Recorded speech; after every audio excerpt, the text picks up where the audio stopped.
Welcome to the Suburban Ice Arena where the Indiana Hoosiers are taking off in their second match against the Michigan State Spartans.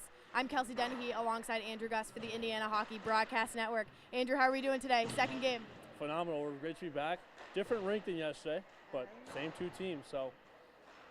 Yep, we're looking forward to it. Indiana crushed Michigan State last night 8-1 with 8 different Hoosiers contributing to the scoreboard, which is something we haven't seen yet this season. So, talking to Coach Weiss, we talked a lot about cohesion and consistency, especially with the 14 new rookies. What about last night's game do you most want to see today so that the Hoosiers can take home that sweep? I really want to see the energy they came out with yesterday. I thought that after a long bus trip, you really wouldn't expect them to come out the way they did, but they came in with 3 goals in the first period, 2 in the second, and then 3 in the third, and ended up with 8 goals. That's the most goals we've seen all year from the Hoosiers. So it's great on an offensive standpoint of things, getting the puck to the net as we were hoping for in the pregame yesterday. Absolutely. And does anything major need to change, do you think? I honestly don't think too much. The only thing is discipline. I feel like in the third period we got a little bit headstrong, and putting us in the box really might have broken the chance for Billis to have his first shot of the year last night. So definitely stay out of the box today and go from there. But besides that, I think that's the only thing we have to look out for.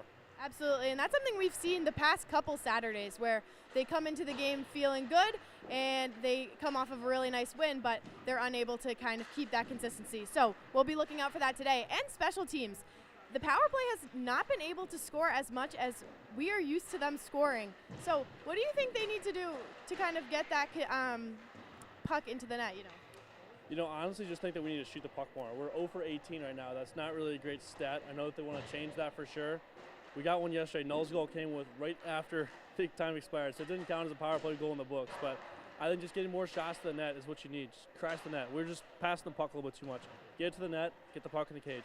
Absolutely. And before we kick off the first period, we are going to get to Around the League because the TSCHL is busy this weekend.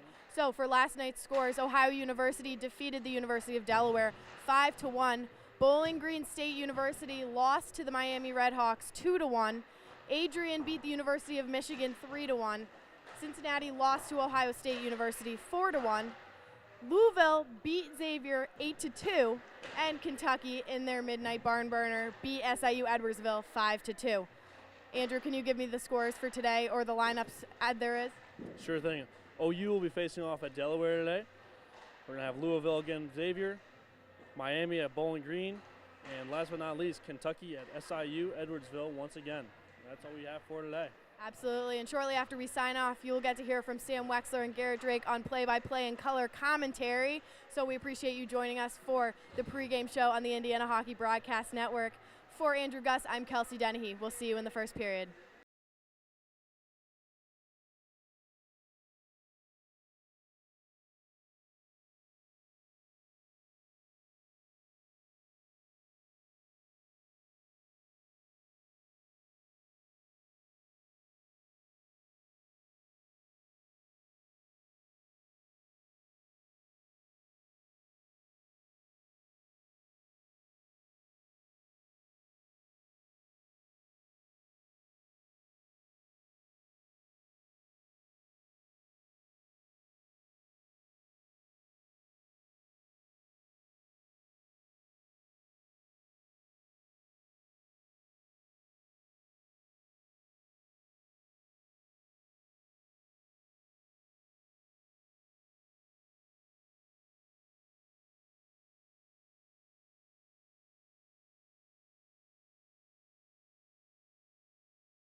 Well, yesterday was a completely different story than Indiana has seen all season. An 8-1 victory.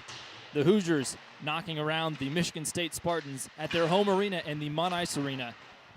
This afternoon, we're a little bit of ways away from campus in East Lansing. It's the Suburban Ice Center just outside of campus for Game 2 of this two-game set between former conference rivals Michigan State and Indiana. I'm Sam Weixler alongside my good friend and color commentator Garrett Drake for the Indiana Hockey Broadcast Network. And Garrett, 8-1 the score last night. Plenty of guys getting tucks for Indiana. Yeah, we saw the game start out a little bit slow as well, Sam, but Indiana was able to pick up the pace. They got 3 in the first, 2 in the second, and then added another 3 in the third period. So a high-scoring game for the Hoosiers, something we saw a lot of last year. And in their first game of the year, they had 7 against Concordia, but they did set a new season high yesterday. Looking at the netminder for Indiana, a change in the cage. We believe it'll be Jack Thompson, the freshman from Edina, Minnesota. 0-2 record on the season with a .550 goals allowed average. He struggled a little bit in Game 2 of that Concordia, Wisconsin series, giving up 7, but held his own on the road at the Goggin Ice Center. Now on the other side of the sheet, it'll be Aiden Klingbeil, the freshman from Commerce Township, Michigan. His last time between the pipes was in the second period against Western Michigan, where he made 12 saves on 12 shots, naturally not allowing a goal. The head coach for Indiana, Andrew Weiss, in his second season behind the bench with his slicked back hair and his fancy tie tied tight. And now between the benches on the other side, for Michigan State, Jim Martin returning from Southern Indiana after some legal proceedings we were told he had to attend to. He's back there and in his 21st season at the helm of Michigan State. He's led his team to 3 national championships, as we mentioned yesterday, 2005, 2007, and 2013. A really impressive track record for that gentleman behind the bench.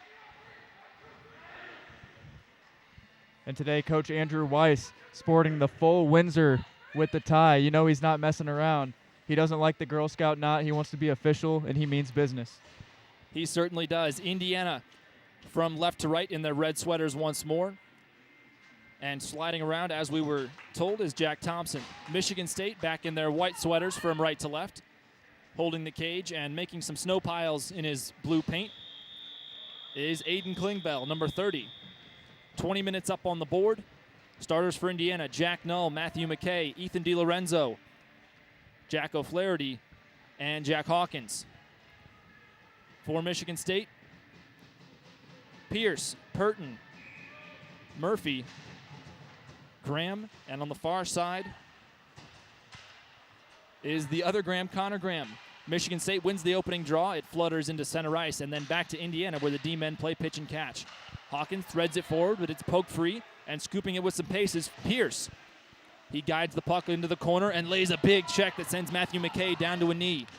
Hawkins feathers it across where it's held by Murphy in front of his own bench. Rugby scrum ensues along the red line, and it wobbles free to DiLorenzo. He sidesteps one hit but can't avoid the second and leaves it for O'Flaherty to move on to.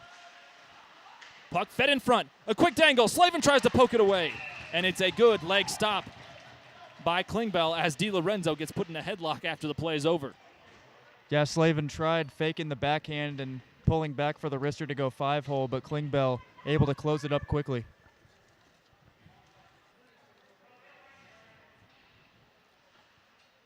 In the first period yesterday, 12-7 the shots on goal, and 3-0 the shots that found the back of the net. Indiana really held the first period in their hands.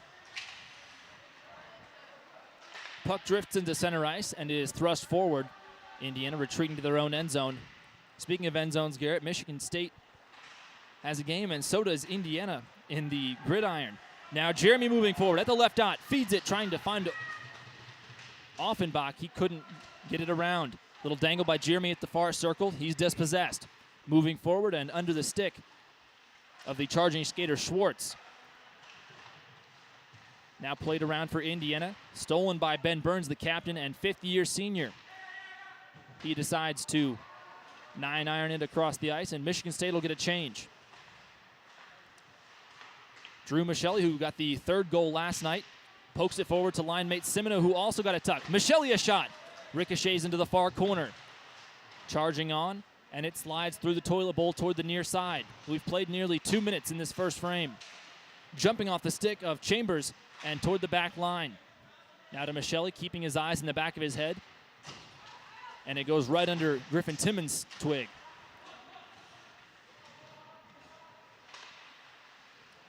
No shots on goal as of yet for Michigan State. Indiana already has 2. McKay retreating and moving in front of the scorer's table before dumping it in, giving his boys a chance to change. Michigan State really struggled to get shots on goal. Did not get single digits in a single frame in terms of shots until the third, where they had 22 fired on Sammy Billis. And most of those, Garrett, were during 5-on-4 play or even 4-on-3 when Indiana was a man down. Yeah, Indiana shorthanded for virtually the entire third period yesterday. And Sam, looking at Michigan State right now, they can't even get the puck past the neutral zone. It was at roughly this point last night that Jack Null got his first goal of the season for Indiana. And now his good friend Jack Kissel rushing on, gains the zone, flicks it forward, and it's paddled across to the near side glass. Klingbeil trying to clear the danger, but instead Kissel tries a wraparound. Pokes it up into the air and nearly hits the midsection of a Michigan State defenseman. That's Melokranakis again. Puck battle on the near side, yanked away by Melokranakis. He gains the zone but is dispossessed. And McDonald, the other 13 in this game, swivels around in open ice. Miscommunication pulled away. Smith moves on, but Goodfellow charges in and makes the stop. As we mentioned, this is a battle of the brothers. Ryan Goodfellow for Michigan State and Aiden Goodfellow for Indiana. Good stop by Thompson from point-blank range, stopping the clock at 16.5. Nice reactionary stop by Thompson right there on the first shot tonight that he's faced. Sometimes people say it takes a little bit for goalies to wake up and get in the flow of the game, but now he's definitely in it. Puck slides around like a top, and now it's over toward Arana. Hogan trying to wrap around, tries to throw it through. His shot gets stymied, and he's into the far boards. At the half dashers. From the point, deflection, high off the glass, chopped at, whacking it is DiLorenzo. Again, Hogan trying to win it back, but it sails all the way across, and icing has been called.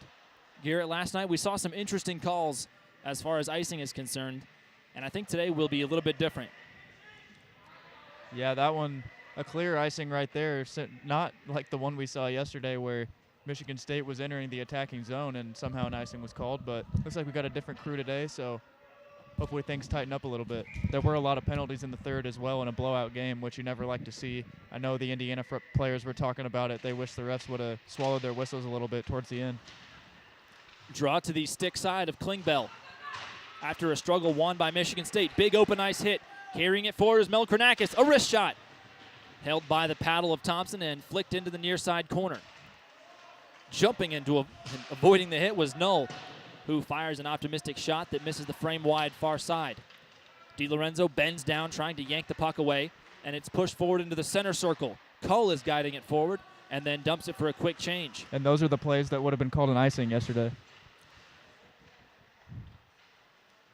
Indiana retreating to their own end zone.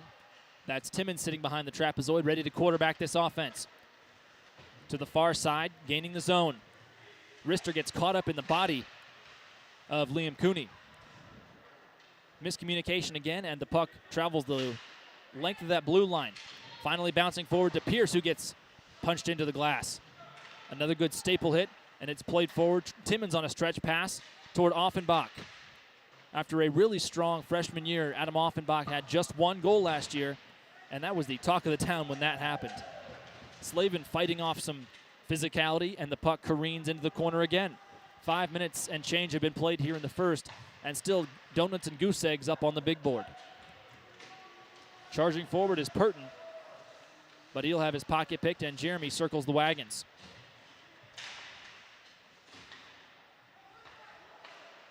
Again, a forward thrust over toward Burns is picked off. And Slavin moving forward with Jeremy and company. Not a whole lot of solid possession so far, Garrett. A lot of ricochets and back and forths. Yeah, both teams unable to get into the attacking zone. They kind of just keep switching possession into neutral ice, it appears. Big hit there on the boards. finally entering the zone is Schwartz. He gets tugged down by the knee, and Michelli throws his blade into the side of the boards. Stolen away. On it is Peppelman. A shot paddled to the side. Good stick save by Thompson. Hawkins gets his head stapled into the boards. Peppelman really using his shoulder, trying to win back the puck. Again, it finds Michelli. This time he's able to hold on to it and send an indirect pass all the way forward towards Simoneau. He gains the possession at the end zone and now pushed against the glass. Michelli digging in, right in front of the cage. Puck wobbles between some legs. Goodfellow doesn't get a wind-up, but he does get a pass off to Michelli. He gets harassed, and it bounces through the trapezoid and into the near side. Flicked up, nearly sits on the windowsill. Will Kicker gets spun around and gives up the puck. Open ice hit. Goodfellow driving his shoulder into Liam Cooney. Now another little stretch pass and turned around. My goodness, what a hit. Brandenburg loses his man. A shot by McDonald. Rebound goes into the far side and swings back around. Fighting it off is Borchardt. His pass misses the intended target, and that'll be whistled for icing with 12 and 53 seconds to go here in the opening frame of Game 2.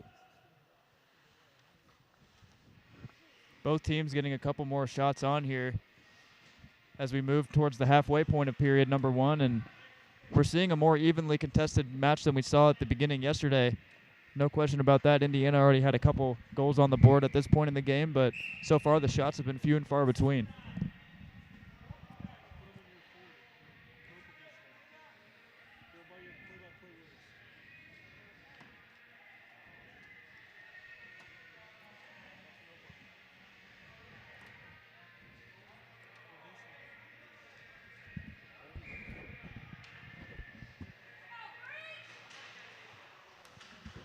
Draw takes place in the Indiana attacking third to the glove side of the netminder Klingbeil. Brandenburg gets stood up and then has his head smacked against the boards, and we'll have a whistle blown on the near side. One of the officials having a stern talking to Brandenburg, who's not too thrilled with the whistle being blown.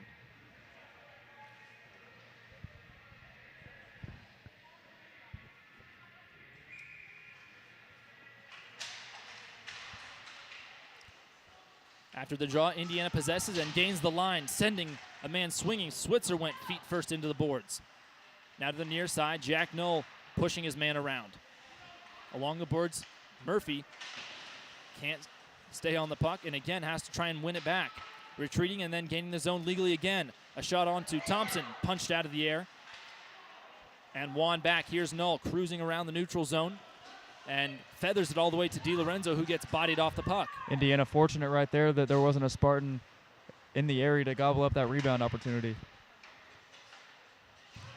Puck jitters across the center line and gaining the zone. Miller Kranakis, a one-timer. My goodness, almost a big shot. That was a rip. McKay hand fighting and flicks it forward where DiLorenzo second baseman's it to himself and right under Null's stick. Change for Indiana after Michigan State did the same. Icing whistled as Ryan Goodfellow was a little bit too far behind that red line. And 20 seconds under the 12-minute mark here in the first period.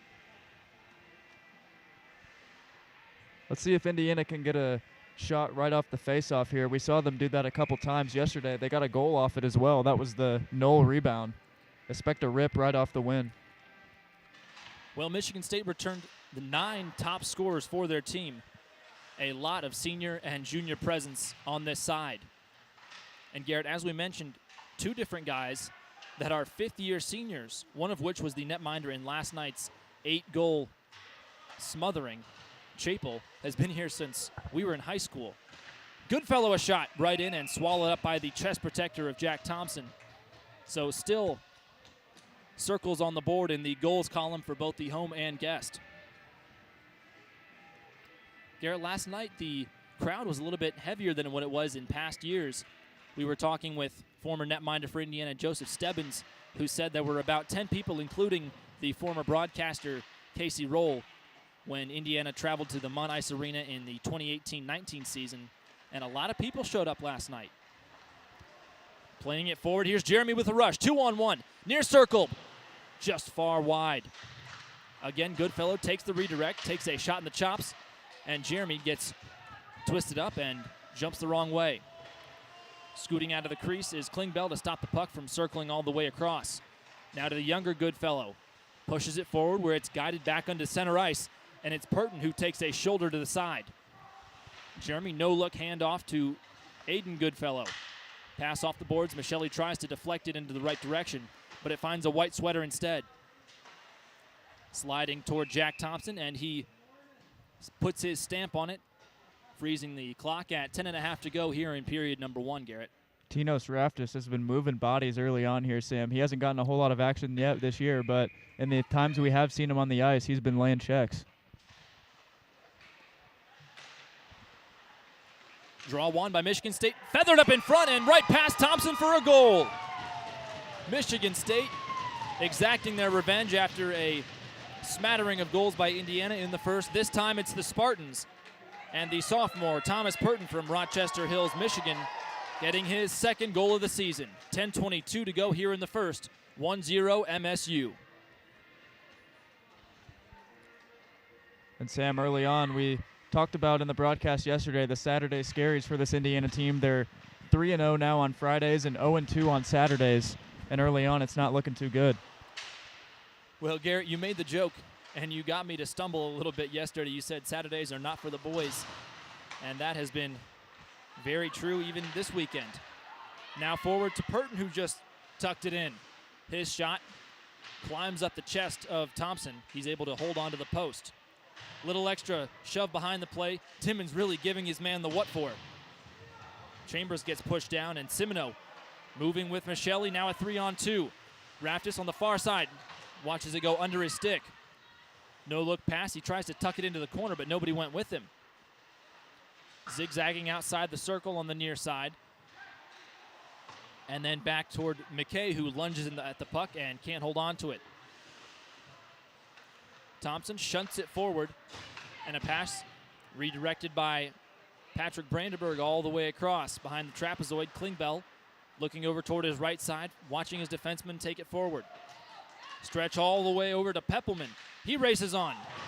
Smacks the puck, and it goes just past Thompson's stick. Another good rush for Indiana. Kissel shot a wobbler that doesn't have a whole lot of pace on it. A worm burner, if you will. McDonald shoveling the puck, trying to get it freed.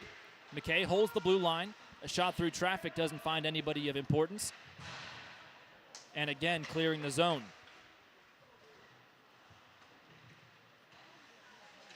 McKay being marked quite closely by Peppelman, and it's won back. A good shot deflected. Schwartz had a decent chance. And again, McKay scooping it to play it out of danger. Knocked forward, icing waved off. DiLorenzo gets smacked down from behind, and his head hits the ice. Bit of a dangerous collision, and Indiana will have a chance to go up a man after that cross-check called on the captain, Benjamin Burns. Yeah, Sam, that's going to be one of the more obvious cross-checks that we're going to see, especially considering it was to the head and neck area. So Burns will be heading to the box, and Indiana trying to get off the schneid on the power play here, Sam. They came into this weekend 0 for 15 with an extra man out there, and Garrett, if my math is correct, they ended up 0 for 19 by the end of last night's game. Opportunity number 20 right here. Jeremy taking the draw against Kyle Switzer. Indiana wins after a struggle, and it smacks against the far boards. Yanked across the ice all the way down, and it sails across the sheet. McKay moving in, dumps his man, Swick, and a whistle's been called as Matthew McKay is not too pleased that hit was whistled down. So Indiana, just as soon as they were up a man, they are back to even with both sides sending a man to the box. It's one of those things that just can't happen, Sam. We talked about it. The discipline yesterday got out of hand in the third, and it seems like that kind of carried over today. As soon as they get on the man advantage, we're back to even. Matthew McKay picking up some frequent flyer miles between his spot on D and the sin bin. He had to take a seat once or twice yesterday as well. Wheel kicker punches the puck against the boards, and racing forward is Hogan. He tries to find a teammate where Purton gets spun around. Slavin going in to do some work. In the near corner, pulled free by the younger Goodfellow, and twirling around behind the crease is Kolinski.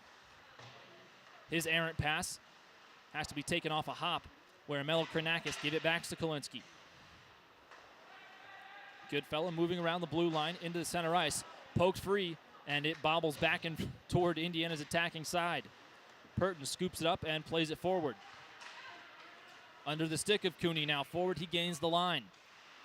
Stands up, drives his skates into the ice, and it's stolen away.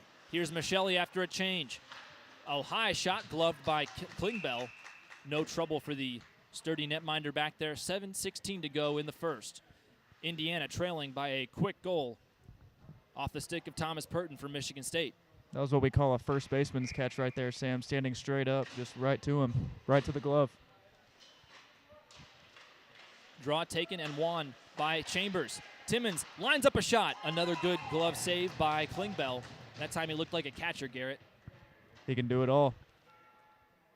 So 43 seconds left on this 4-on-4 situation, and a minute 1 until Matthew McKay can vacate the penalty box. Chambers digs in with both arms, and it's won and yanked free by Peppelman. He gets pushed around, and a big hit by Tinos Raftis. He feathers it against the boards behind the net, and it's Timmons who tries to swing a pass back to him. Laid forward, absorbing a big check with Schwartz. Raftis again. Here comes Chambers on the attack. He's got a man with him. It's a D-man, Timmons, who gets punched around. Played from the seat of his pants. That was Switzer again freeing the puck.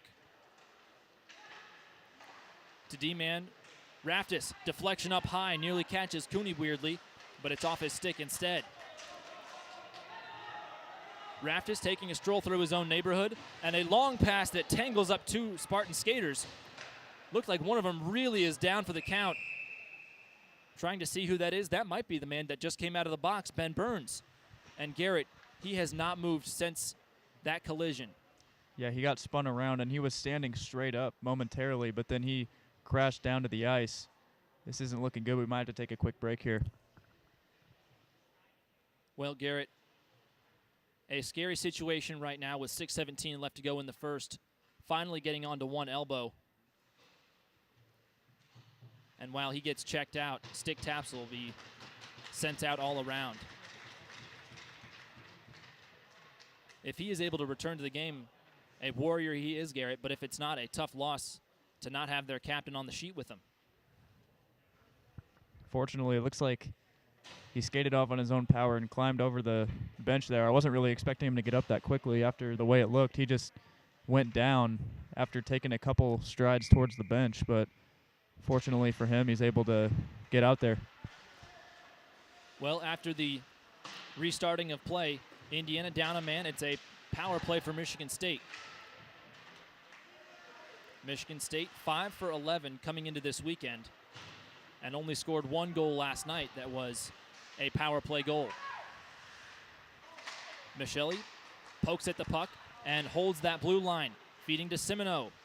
He's outside the hash marks, gives it toward Goodfellow, who throws it around the edges through turn 1 and 2, where kicker meets it. His shot redirects and bounces up on top of the netting where it's chopped at. Everybody trying to cut down the wood. Simoneau really smacking his man around. That was Swick, who he laid out and dumped in the corner. A high chip shot that jumps across the ice in the far corner where both sides get a change. Simoneau spins around, leaving it for Will Jeremy. Jeremy this season, 6 points, leading the team in goals. He gets tripped, an easy call as Jeremy went belly flopping in center ice. And the man who scores and assists all over the ice gets the job done by drawing a penalty this time with 5:13 to go here in the first. As we mentioned, Will Jeremy, team leader in points thus far, and did just the same last year, having a very strong season. He and Vladislav Krush, the senior who graduated and left for a job, we believe, in Chicago. They went back and forth all season, and it was a friendly competition, Garrett, that really made things move. Yeah, they were going at each other in Indiana. Hopefully their power play opportunity here lasts longer than the previous one, which was only about 10 seconds trying to get off the Ofer. A nickel up on the board in terms of minutes for Indiana. Jeremy leaves it for McKay, thinks about a windup, Instead, Stick handles at the blue line and moves outside. His pass into the slot gets stolen away and shipped down the river where it rolls end over end like a car tire, and Jeremy has to clean up the garbage. 90 seconds on the advantage for Indiana. Still have not gotten a power play goal this season. This is game 6, Garrett. Tommy McDonald trying to be a one-man offense, but it swings all the way across again, and Indiana unable to hold the puck in the zone and pin Michigan State in their own side. McKay turns tail, still in his own side. 69 seconds to go on this power play. 2-line pass, maybe a 3-line pass attempt, Garrett. Stolen by the Spartans and preventing another entry. Yeah, that's not going to do it right there. They got to get a couple more passes in. Under a minute on the advantage. Shorthanded possession. Stick handling around is Peppelman. He dumps it to a defenseman and gets it changed. Now Slavin gains the zone for Indiana. Feathers it along the corner where Michelli gives it back up. Puck surrendered by Indiana rather, to Michigan State. And McKay scoops it up off the ice with his bare hand. Thompson trying to calm down his boys. Indiana gets a change, and Michigan State has had at least 2 shifts of killers come onto the ice. DiLorenzo with speed, his sweater fluttering behind him. Gives it to Michelli, who turns around and gets the ship righted. Trying to work the corner and set up an attack. Pushed in front. Shot wobbles along the goal line and into the far corner. DiLorenzo, who gained entry for Indiana. Serious stick fighting, and it jumps into Slavin's chest. Now to DiLorenzo, far side. Michelli a shot. Has his stick held. Even strength for both sides. Indiana unable to convert on the special teams again. No, chips it in front. Whacking at it is Michelli. Looked like he almost hit the post. Timmons lets the puck chip the end zone again, where D'Lo is pinned up. Under 3 to play in the first. 1-0 the score in favor of the boys from East Lansing. Puck slides under Slavin's legs, and he'll go for a change, just as Michigan State does. Fresh 10 on the ice with 2:39 to go. Gaining the zone is Switzer on the far side.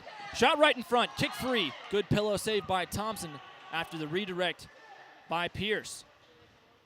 Sliding past the netminder Klingbeil. Indiana doesn't find anyone in front, and that'll be icing with 2.5 to go in the first. Sam, that puck very close to getting on net and avoiding the icing call. It slid just past the left post there. So Indiana has to keep their legs on the ice and try to get this face-off in their own zone.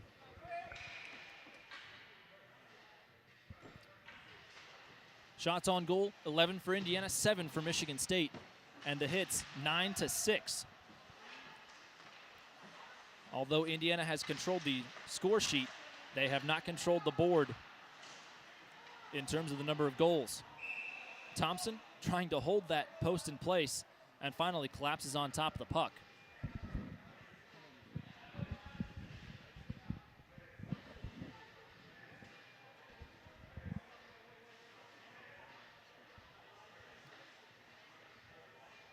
.128 seconds remaining on the ticker to our far right side here at the Suburban Ice Arena in East Lansing.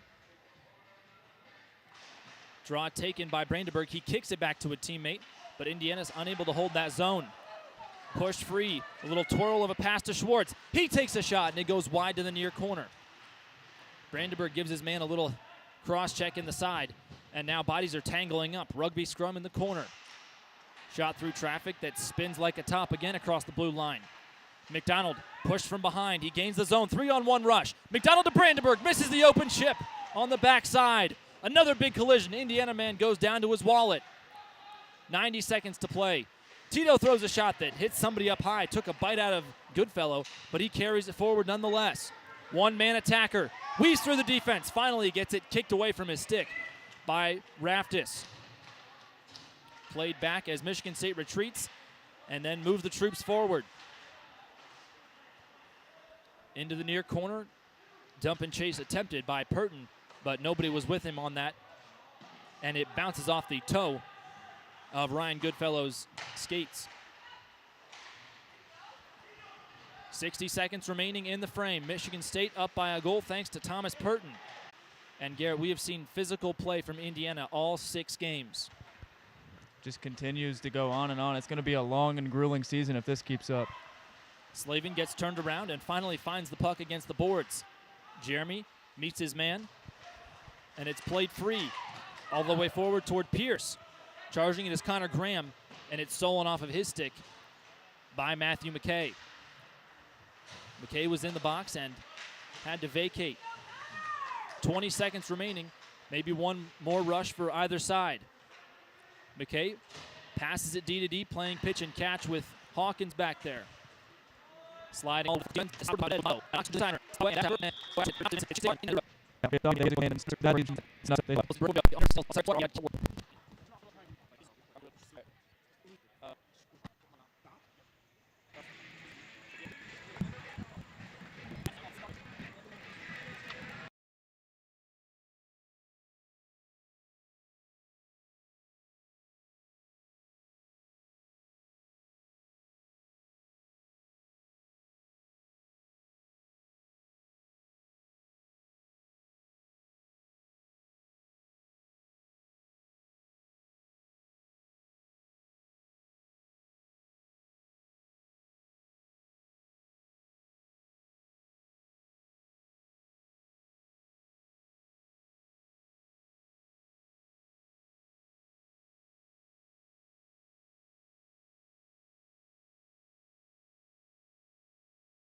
And welcome back to East Lansing for the start of period number 2 between the Michigan State Spartans and the Indiana Hoosiers. I'm Garrett Drake alongside Kelsey Dennehy. And Kelsey, in the first period, Michigan State jumped out to a quick lead, but other than that, nothing eventful really occurred besides Indiana shooting themselves in the foot once they got to the power play. Yeah, absolutely. We talked about the power play in pregame, and it's something that they've struggled with for the past couple of weeks, and clearly it needs some more work, but the fact that they're having these opportunities to get to work on it is definitely key.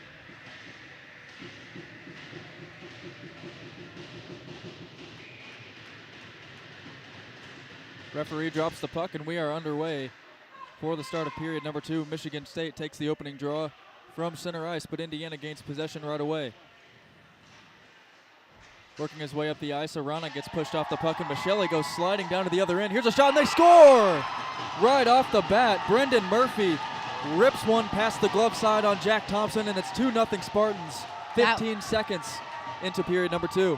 That was a snipe that we haven't seen from him yet, and he's been showing signs of starting to creep up and creep back into the game. He wasn't there last night. He wasn't really playing too well, but, you know, he came to play today, and he's definitely here to prove it. Murphy with a missile of a shot right there, and Thompson too slow to react, and it's 2-0. The Saturday scare is continuing to bite Indiana. Sorry, go ahead. After it was so promising yesterday, I mean, it was really finally starting to look like there was some consistency starting to thread through the whole lineup, but you never know.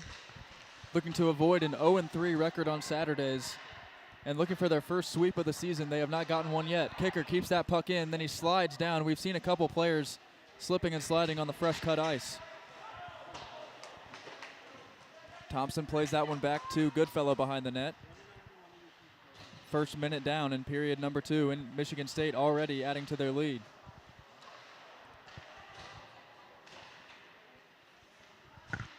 Goodfellow sends one up that gets deflected at the blue line and goes behind the net. Kicker whacks that one high off the glass, and it's gloved down by Burns.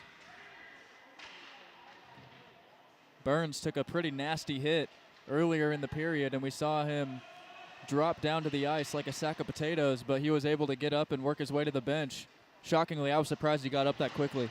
It really looked like he almost lost consciousness there, and if you were watching his legs trying to skate back to the bench, his ankles were just moving completely inward. He was bending, no question about that.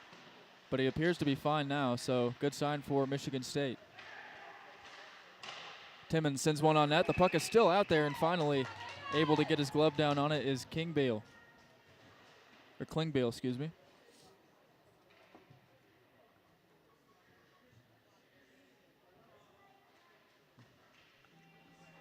The Hoosiers have had quite a couple opportunities to test their goaltender, and he's just on his toes tonight, and you can really tell that he's ready to be here. This team looks a lot different from the one that we saw last night.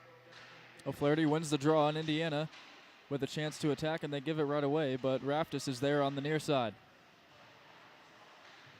Again, laying bodies into the near boards, but Michigan State comes away with the puck.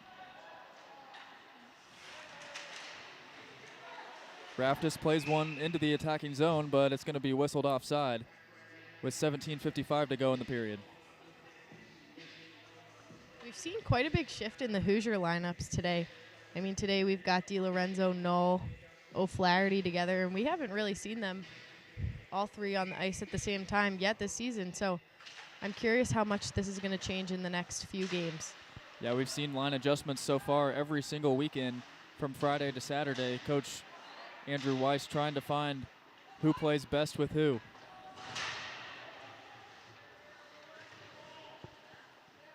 Hawkins backhands one off the boards, and circling around to get the puck is McKay, but he loses possession. Centering pass, and they score again right through the 5-hole. It's number 18, Kyle Switzer for Michigan State, and it's 3-0. Thompson just left the legs open right there, Kelsey. Yeah, he did, but really what the main focus of that play is the impending doom of the middle of the ice, where the D zone is just lacking the most for the Hoosiers. There are guys nowhere to be found, and as you can see, Thompson had no help. He was completely alone, and that stuff's going to happen when there's no defenseman there to pick up sticks and move bodies out of the way. And we've got a change in net now. Sammy Billis taking over with his team in a 3-0 deficit, but it's not going to do you any good unless you can get some goals on the board. So they call the bullpen for the relief pitcher, and Sammy Billis between the pipes now for Indiana, and he gets pressured right away with bodies out in front. Working through the neutral zone is Hawkins. He lays a check, and swooping in now with the puck is Slavin. He sends one on net that gets blocked out front. Centering pass gets deflected, and now Michigan State with the puck. Billis paddles that one away. Puck is still out in front of him. Wraparound attempt gets thwarted, and Matt McKay wins the battle. He gets shoulder checked into the boards, and behind the net it goes. Nice intercept by Jeremy right there, and they get the puck up to him. Jeremy swooping in. It's a one-on-one. He shoots right into the chest right there of Klingbeil. But nonetheless, a shot, something Indiana has not had very many of. Now the Spartans the other way. Rip one right past Billis, but he got the blocker on it. That was off the stick of Miles Smith right there. Arana gets spun around. Now he goes behind the net, centering pass, and deflected out wide. McDonald got a stick on it, and then it ended up by the blue line. 2-on-1 for Michigan State. Cross-ice pass, save Billis. He slid over at the perfect time, and McDonald gets laid out behind the play. Looked like he was looking for a penalty, but no call. Wrister deflection out front off the stick of Joe Pierce. Indiana finally able to escape and put an end to the madness.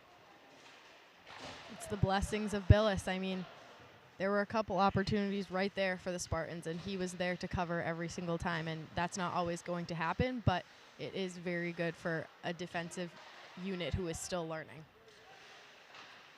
We talked about yesterday how the D-men really feel they can play more aggressive with Billis on the ice, and we've already seen that come into play, especially with a 3-0 deficit.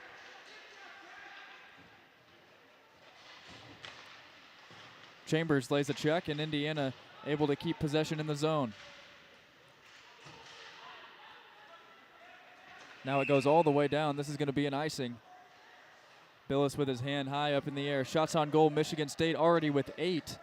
Billis has already faced a couple of those as well. Indiana with just 3. The hits are pretty even so far, and so far the Spartans with a 3-1 advantage in the faceoff dot. And I mean, they didn't really have a huge advantage in faceoffs last period, and I think that's something that has also helped them. Turnovers are a big deal in the neutral zone, and when you're turning over, it's a lot harder for the defensive unit to recover and get to where they need to go. And so we've seen that a couple times, and unfortunately for the Hoosiers, that's resulted in a couple goals. Spartans able to get that one out. Raftis chases it down for Indiana, and they move right to left. They able to keep the play onside here. A shot on Billis, backhander save by Sammy. He gobbled that one up and didn't give any room right there to Torrey Schwartz to elevate that puck. Raftis on the near side. He flicks one on net that hits high off the shoulder of Klingbeil. And Chambers escapes with it. He sends one on. Backhander attempt by Simoneau right there, and now they're getting after it. Goodfellow and Simoneau shoving each other with checks to the face. But we play on. And that puck crossed over, so Indiana forced to touch up now. And Goodfellow works the other way for Michigan State. 14 minutes remaining in period number 2. Indiana with little opportunities to try to get on the board so far. McDonald right off the bench leaves it for Raftis. Raftis sends one on that gets blocked right out in front right there by Kalinsky. Battle for the puck in the near corner. And Michigan State comes away with it. Borchardt, cross ice pass, he finds Burns, and they center one, but he got way too deep as that was Sweek right there, and bodies hit the deck again. Blocker out in front by Hawkins. And Matt McKay playing it back for Jack Hawkins, but Michigan State able to intercept. Centering pass blocked away by Billis. Michigan State has had the puck in the offensive zone for quite some time now. Indiana unable to get it out. Centering pass cut off by a couple Hoosier defenders, and now out front and in the slot they find him, and Billis able to get a leg on that one.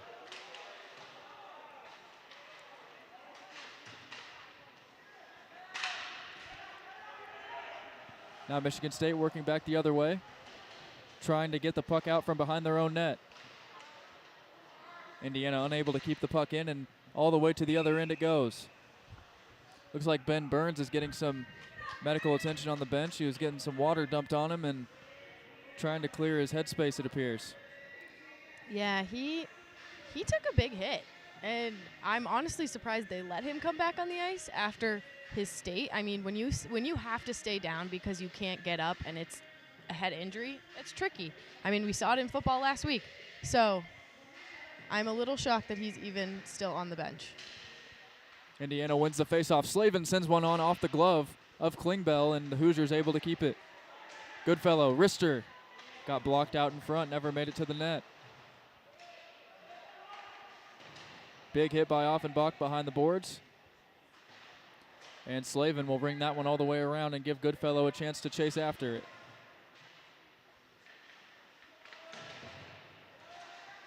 Back and forth action here in East Lansing. A hand pass by Miles Smith to himself, and here he goes swooping in. He centers one, and a shot sent on Billis, and they score again. An absolute ripper of a wrister by Matt Cole, and it's 4-0. And even when Sammy Billis comes in, they can't stop the Spartans from scoring. Correct me if I'm wrong. He scored almost every one of their goals today. Cole has been involved in numerous plays so far, and right there, Michigan State has doubled up their lead. Actually, no, they scored 3 this period. It was only 1-0 at the end of the first, and things are getting out of hand for Indiana. Yeah, most people call it the Sunday scaries, but for IU, Saturdays are looking pretty rough for them so far.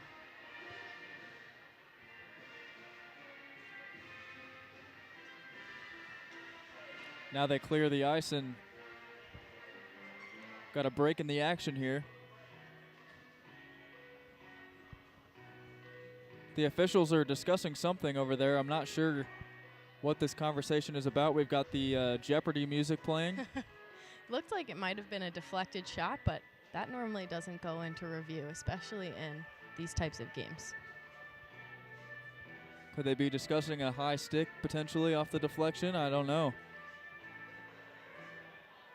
It sure would be a help for the Hoosiers if they did call off this goal, even though they still are down 3. Hey. Or was the play offside? I figured they would have called that right away if they saw it, but Michigan State now with 10 shots on goal, Indiana with just 5 in the period. They've doubled them up. And Matt Cole continuing to make an impact on this game. Face-offs now dead even at 3 apiece, as we've still got discussion going on between the men in stripes here.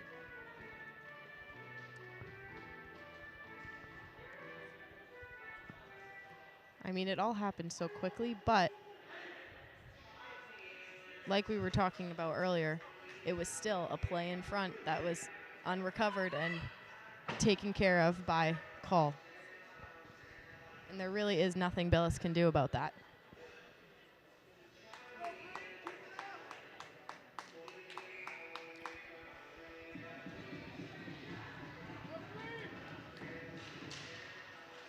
All right, and we resume action here with 12 minutes remaining in the second period. Indiana trying to work their way in. They've got a lot of catching up to do if they want to even compete to try to win this one. And we talk about Yost all the time, and they did it at Yost, but this is a different team, so it's a little bit harder to compare those kinds of games to these ones. We know they can score a lot of goals on these guys because they did it yesterday. It's just a matter of getting the opportunities. That one goes right into the leg of Joe Pierce right there, and we heard a collective groan from the crowd as that one definitely did not feel good.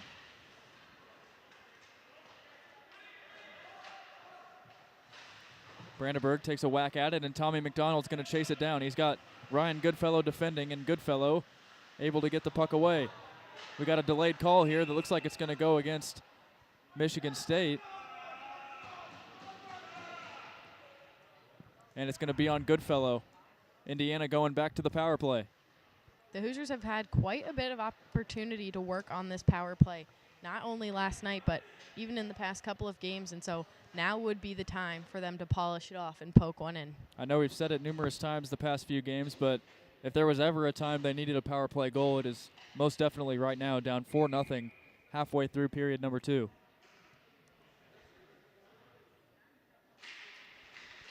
Indiana wins the draw, and going back to get the puck is Kissel. Kissel tries to find O'Flaherty.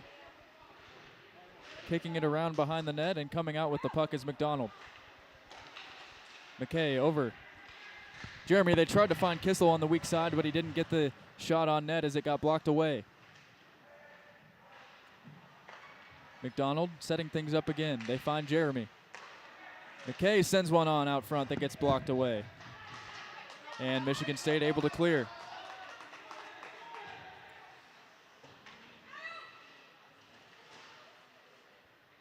Billis plays it over to McKay off the boards, and now Matt McKay will try to set things up. Already a minute gone on the power play.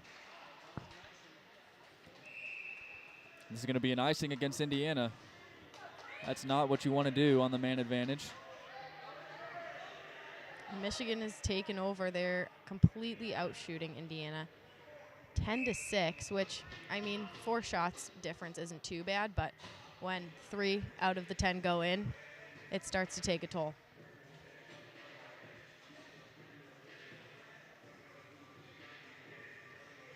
Halfway through period number 2 here.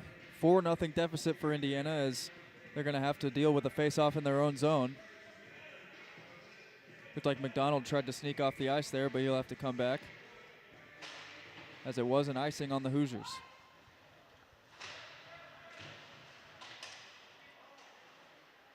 One minute remaining on the man advantage until Ryan Goodfellow gets to exit the sin bin. McDonald leaves one for DiLorenzo. He crosses one, but Jeremy was unable to catch up to that rocket of a pass. And the Spartans able to clear. Indiana just looking for answers on the power play, but so far they have not been able to find any. McKay. Back for Slavin. Luke Slavin sends one on that gets blocked right out in front, and Nabrana tried to wrist her as well, but that one also got blocked.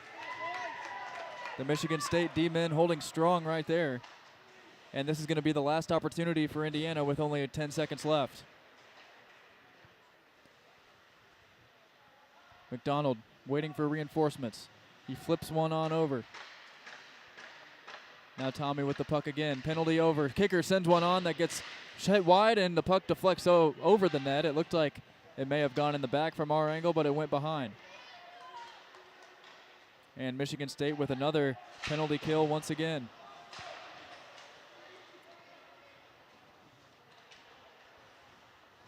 Kicker trying to avoid 2 Spartans, putting on some pressure in the own zone. Kicker hits the deck, and this is going to be a tripping penalty. As again, pushing and shoving after the play. 7 in red, not too happy about that one. MSU's had quite a few pulls on the skates today, like very clean, right? Like you can't deny it. And so the refs aren't either, and that's probably a good thing considering. And believe it or not, at this level, we don't see a whole lot of tripping calls, but there's already been a few today.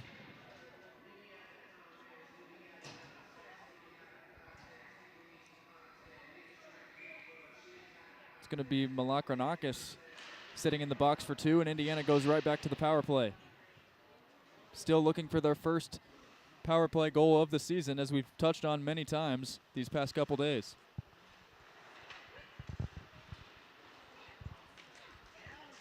McKay leaves it on the near side for DiLorenzo, working right to left. DiLorenzo gets laid out, a huge hit, and he's slow to get up after that one. Kyle Switzer with a punishing blow. And DiLorenzo still trying to get to the bench.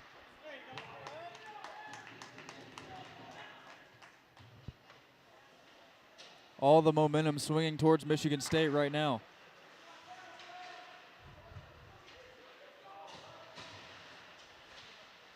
Back to the blue line, McKay tried centering a pass for Michelli, but it got blocked by Goodfellow. And Michigan State able to clear. Already a minute gone on the power play and no chances for Indiana. Kissel kicks out one to himself as they enter the zone. Jeremy keeps it in, but a nice poke by Goodfellow. They're forced to retreat. Ryan Goodfellow, after coming out of the box, has been very aggressive on this penalty kill. Jeremy swoops in a backhander that never even reached the net. And all the way down the puck goes. Billis will have to leave it off for Timmons as they try to reset again. There's just been nothing going on the power play. Something that Indiana succeeded in heavily yesterday was crashing the net, and we really haven't seen too much of it today. And in plays like that where Jeremy's looking for that guy in the middle and just has to fling it, nothing's going to happen when he flings it. But if he has that guy in the middle, at least there's that option to potentially get a puck through. And that's a very close goal opportunity for them. 20 seconds left on the Malakranakis penalty for Michigan State. Jeremy sends a man flying into the stanchion on the far side. That was Trevor Graham taking a big hit. It's been a physical game thus far. McDonald swooping through the zone. He leaves it off for O'Flaherty, who sends one on deflected high and off the netting behind the net for a whistle. And the penalty is now over.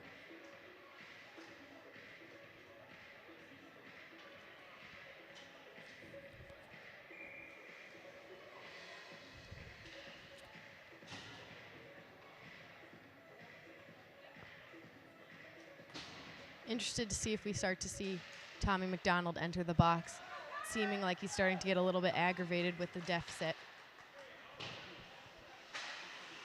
He's done a good job with his discipline early on this season. It was a big issue last year, centering pass and a one-time opportunity saved by Billis off the stick of Thomas Purton. And they play one up for Arana, but that's going to be whistled offside. Just a tad too early.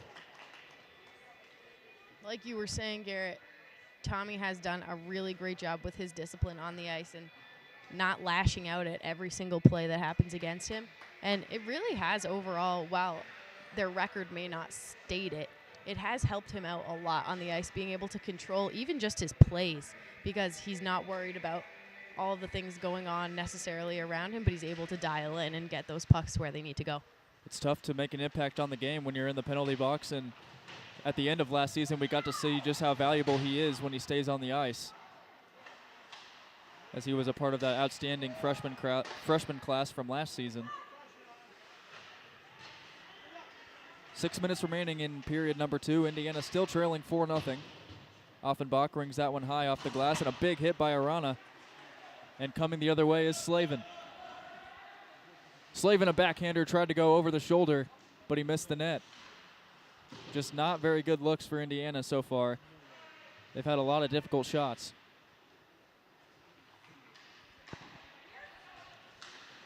Kicker in the neutral zone flings that one high over the net, as Indiana will get a couple changes.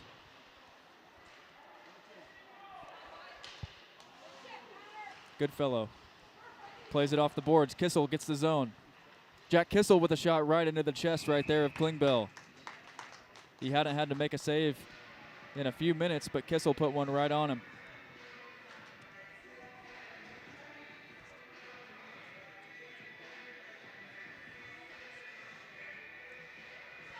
Patrick Brandenburg will take the draw in the offensive zone for Indiana here, which could be a big offensive opportunity if they win it. And working the other way for Michigan State is Peppelman. It's a 2-on-1. Cross ice, pass shot. Blocked away by Billis. That one off the stick of Schwartz. And McDonald leaking out front. He's got Kissel with him. Tommy tried dangling around the defender, but he got it poked away. McKay.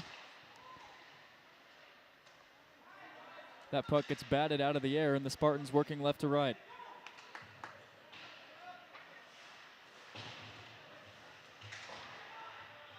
Again, bodies colliding in the near corner. A backhander off the shoulder of Billis. Again, Sammy facing a couple more shots there. And Offenbach escapes for Indiana. Offie dangles in. Chases the puck down behind the net in a battle against the boards.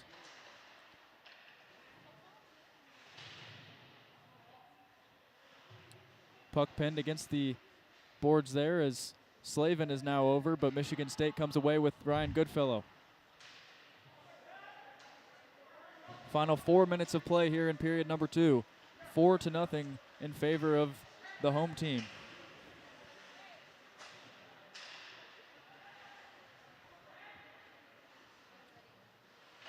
Goodfellow takes a whack at it. Indiana able to hold the zone.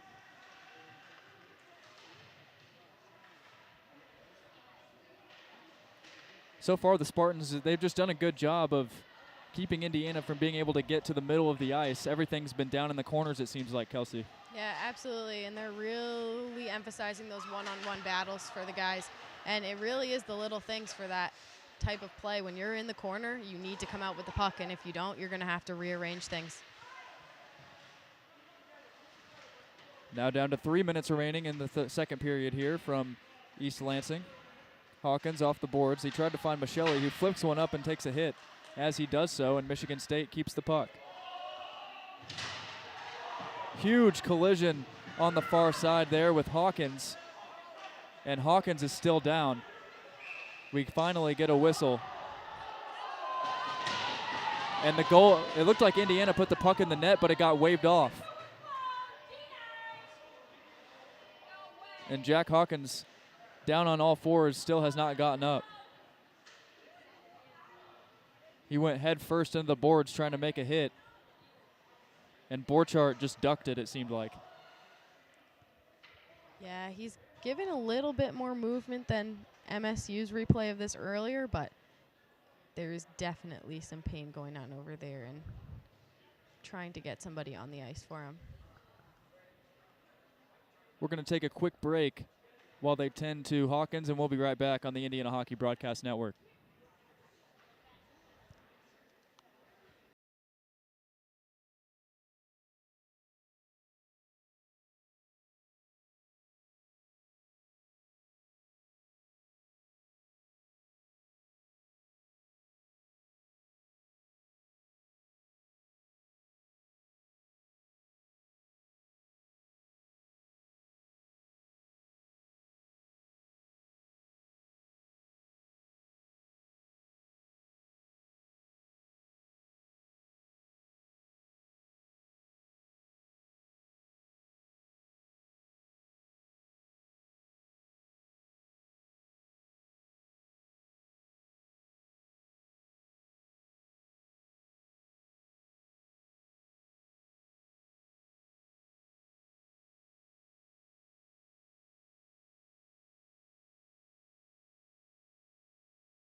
And we're back with 2:47 remaining in period number 2 as Jack Hawkins will head to the locker room after crashing into the boards head first.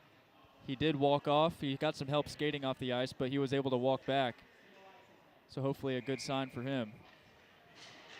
O'Flaherty wins the faceoff in the neutral zone.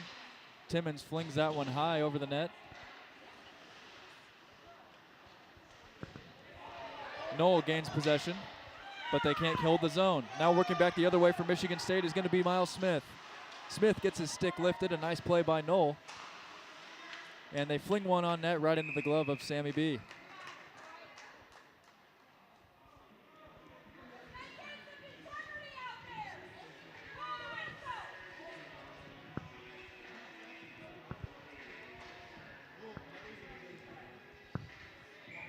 .225 remaining in period number 2 here. Indiana still searching for their first goal of the day. They had 8 of them in yesterday's matchup. It's been a story of two sides.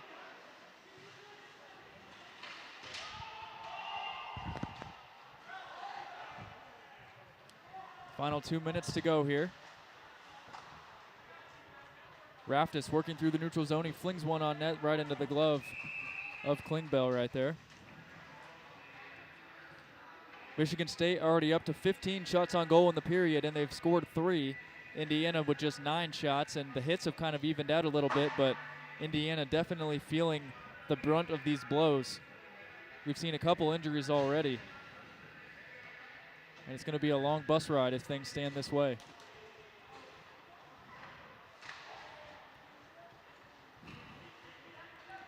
Working through the zone and flipping it up right there is Joe Pierce.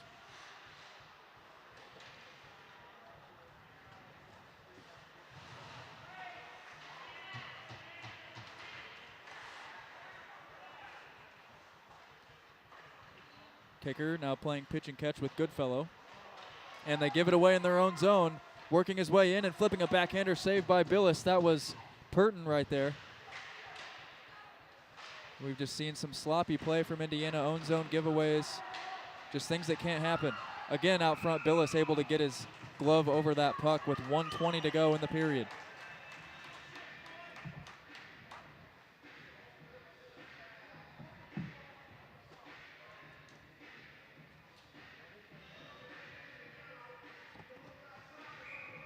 Indiana still with a slight advantage in the face-off dot, and a face-off win would be huge right here to try to get the pressure off them. And they're able to get the puck out. Michelli is hot in pursuit as he rings one high off the boards.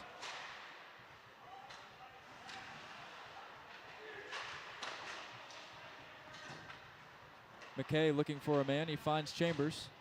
And into the zone goes Simoneau. He leaves it off. McKay, a slap shot, goes high over the net. Chambers keeps possession, but then goes into no man's land. Simoneau centers. Michelli with a shot. It gets blocked out front. Bodies hitting the ice, and they exit the zone. Final 40 seconds of play here in the second. Indiana desperately needing a goal. And this is going to be an easy offside as McDonald crept in.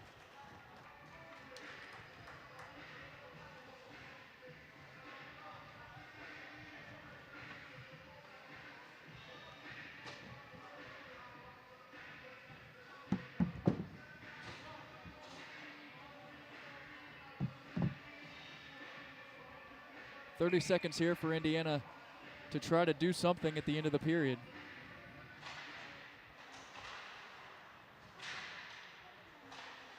At center ice, they send the puck around. Kept in by Goodfellow.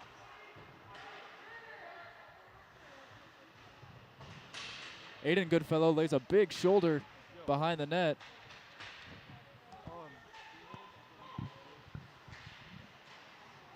A backhander by Jeremy, just 5 seconds remaining, and it appears Indiana with no shot to get another puck on net here, and that'll do it for the end of period number 2 from East Lansing. The Spartans add 3 goals to make the score 4-0. And Indiana's got their work cut out for them in the final 20 minutes. We're going to go ahead and take a quick break, and then we'll come back with an on-ice interview with our own Kelsey Dennehy. We'll be back in just a moment. You've been watching Indiana Hockey on the Indiana Hockey Broadcast Network.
And welcome back to the second period intermission show where our own Kelsey Dennehy is standing by with number 11 for Indiana, Ethan DiLorenzo. We'll cut to her in just a moment.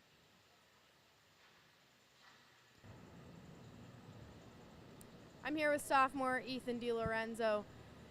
Ethan, you guys went down a couple more goals in this period. What was the biggest difference between the first and the second for you guys? I think we're just not playing our game. Our D zone's collapsing every time. Everyone's running around, but we're going to go in the locker room and fix it all up. Love the attitude. Okay, we talked about D zone a lot yesterday on the broadcast. What's the biggest thing you guys need to change to make that a little bit more cohesive? I think communication.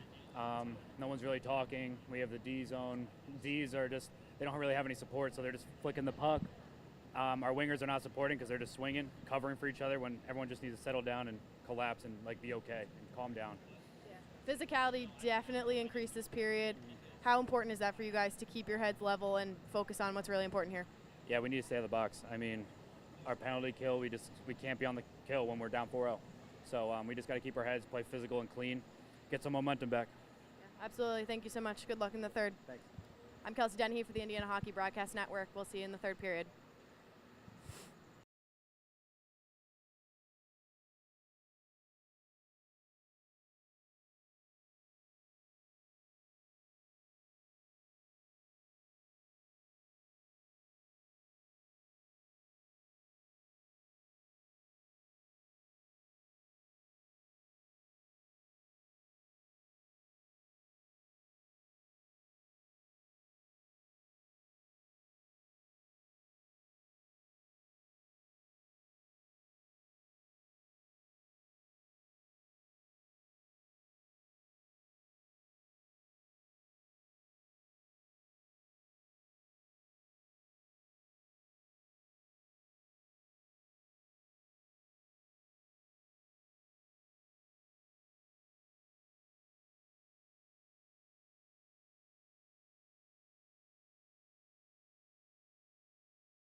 as we get set for action. 20 more minutes remain in this contest between Indiana and Michigan State, unless we have a wild third and need overtime, but Indiana currently trailing 4-0. I'm Garrett Drake, and joining me in the booth for the final period will be Andrew Gus and Kelsey Dennehy. Got the trifecta going, 3 mics. Doesn't get much better than this, guys. No, it doesn't. As you said, crazier things have happened before, so definitely don't count the Hoosiers out. Got 20 minutes left, a fresh sheet of ice, and lots of potential. Yeah, absolutely. I mean, there were definitely some rough spots in that second period, but talking to Ethan DiLorenzo in between, he seemed pretty confident that they were going to head into that locker room and fix those errors that were occurring all over the ice. But specifically in the defensive zone, where their unit was just falling apart, like he said, and, you know, that's something that can't happen, especially if you have a rookie goaltender in net, which we don't anymore. Sammy Billis did step in, however, for the future, it happens, and now's a great time to improve it. Before we get started, you get a quick look at the team comparisons as the referee gets set to drop the puck, and we are now underway with period number 3. Off the draw, we get an icing right off the bat, so Indiana will get a quick opportunity. We've seen them rip some slap shots off the face-off. They scored one yesterday off a rebound that went to Jack Knoll, and really their best opportunities have came in this situation. Yeah, I'm curious, too, if they're going to start trying to set up a little bit more down low on these plays, because Michigan State does a great job of taking away the center of the ice, and those pucks from the point aren't going to go through if they're high up. Love to know how many shots Michigan State's blocked in the last 2 days. I'm sure these guys have to have black and blue bruises all over from all the shots that they've got in front of. And that's something to alliterate a little bit more on for the power play as well. When the Hoosiers set up their power play on the outside, trying to get pucks to the middle never works. It seems like the middle was clogged as the Spartans keep a really tight box and just don't let much in there. So something to look out for if we get on power play. Yeah, absolutely. Indiana wins the draw. McDonald sends one on net that gets blocked off a stick right out in front. Looks like Brendan Murphy got a piece of that one. One of my old coaches, my high school coach, Coach Drew, always used to say, Kelsey, blocking a shot is just as good as scoring a goal, because that means you don't have to score another one to catch up to them. And that's where Michigan State is right now. They've got a lengthy lead, but they don't want Indiana creeping up on them. That puck squirting all the way down to the other side as kicker in pursuit, and it's going to be another icing. So we'll go right back where we started. We haven't seen this many icings in a long time, but they've been more frequent this weekend than they have the past 2. And honestly, seems kind of nice. Gives the players a little breathing room and able to reset, especially when you're going in your opponent's zone. Indiana's going to need a couple quick ones at some point here in the third period if they want to get back into this game. As Michigan State able to win the draw in their own zone. Big hit on the far side. Matt McKay laying a shoulder. And it's going to be a delayed penalty. Empty net for the Spartans, but they're not going to get any chance off it as Timmons able to put an end to that attack. And Matt McKay will head to the box once again.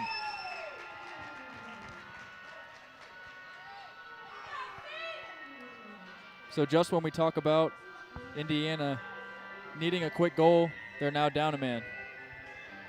Absolutely, and I'm sorry, the music in this rink right now is throwing me off. It sounds like a circus, and I can't tell if they're trying to make fun of Indiana or if this just came on in the shuffle by accident, but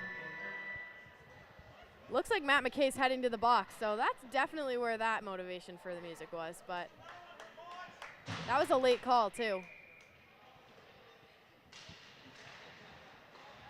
Goodfellow sends the puck over. One sent on net, got blocked out in front off the stick of Murphy.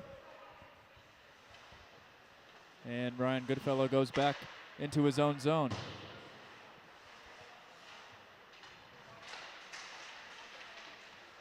During the intermission, Ethan DiLorenzo mentioned how their discipline has to be better, but they're not off to a good start here in the third, already a man down. Chambers loses possession out front, a whiff on a one-time opportunity. That was Torrey Schwartz who just swung over that one.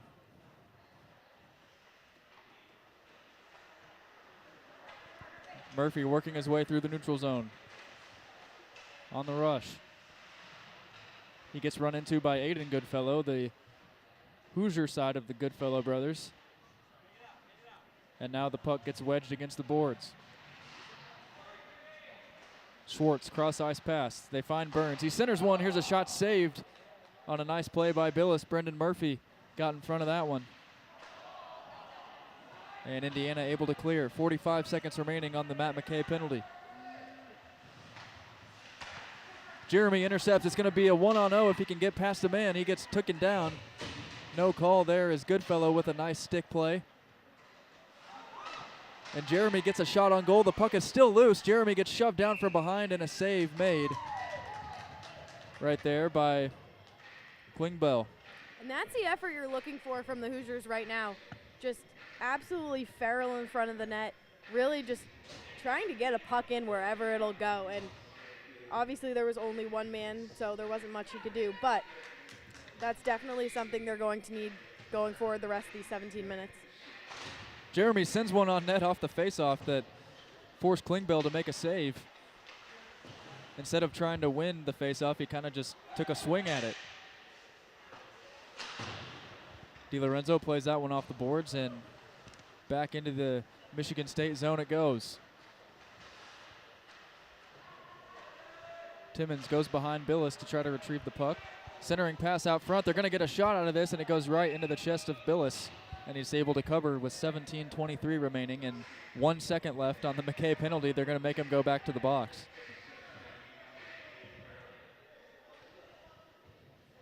I'm confused where that miscommunication came in because scoreboard's pretty visual, but obviously you can't jump the box too early. Hopefully they don't give him another penalty for that one.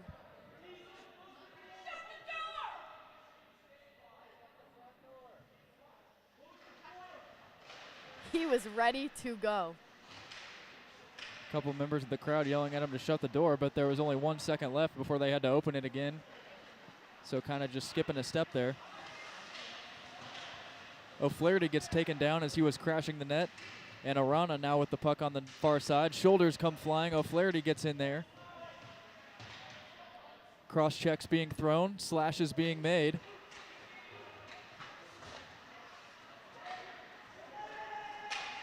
And now the Spartans working the other way.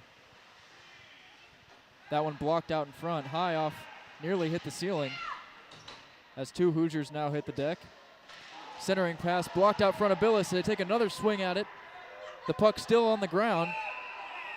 And finally we get a whistle. Coach Andrew Weiss wondering where the penalty is as Emilio Arana got laid out near the Indiana bench.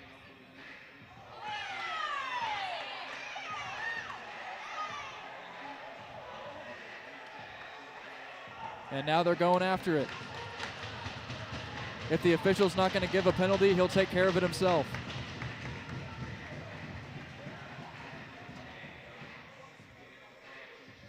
Ty Hogan cannot contain his frustration. It looks like that's going to be just for him.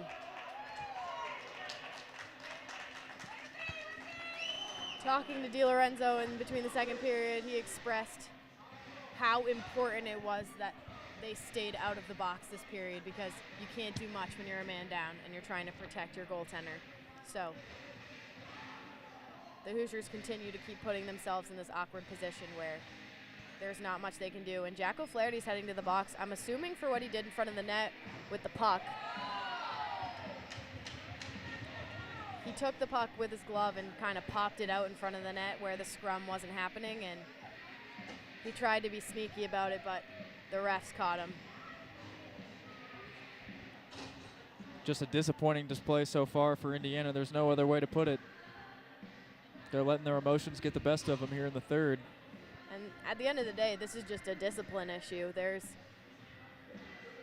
not much you can do when you're just hanging out in the box, and definitely hard to score. There's been no positivity ever from the Cream and Crimson since puck drop. I thought day one, just since the beginning, we've had no momentum, no energy, nothing else going for us today, and just not been your day if you're a Hoosier fan.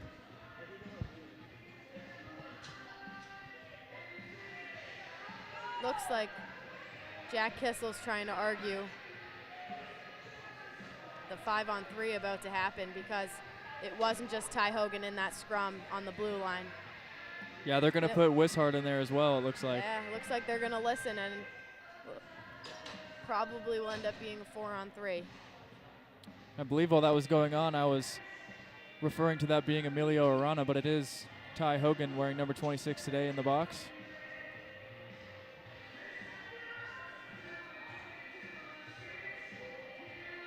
They have the Indiana penalties up on the board. Now they just have to put up the Michigan State one, and it'll be good to go. The Spartans are going to get a power play, but all penalties set to expire at the same time.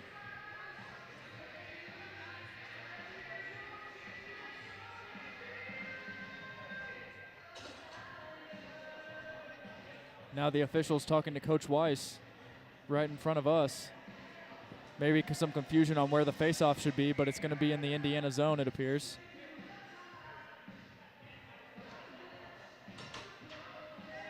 It's hard to really know what's going on, but play has been paused for so long. And both teams just confused, and I don't know about MSU frustrated because they're winning by a pretty decent amount right now, but you can see on the Hoosier bench that they're starting to look pretty defeated.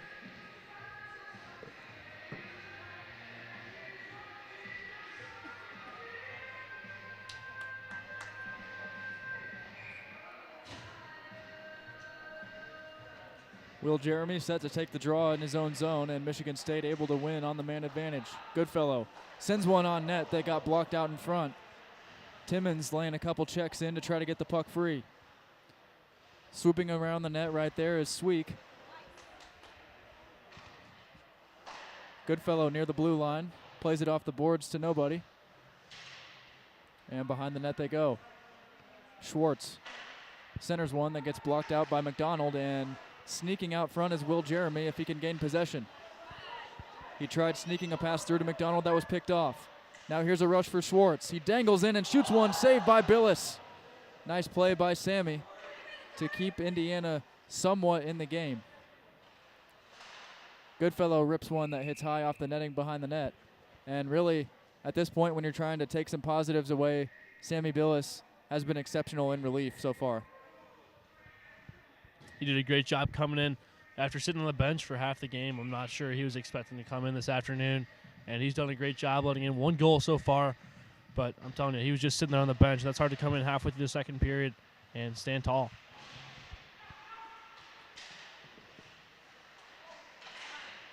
Again, Billis forced to put his mitt down on that one, and we get a stoppage with 15:38 to go.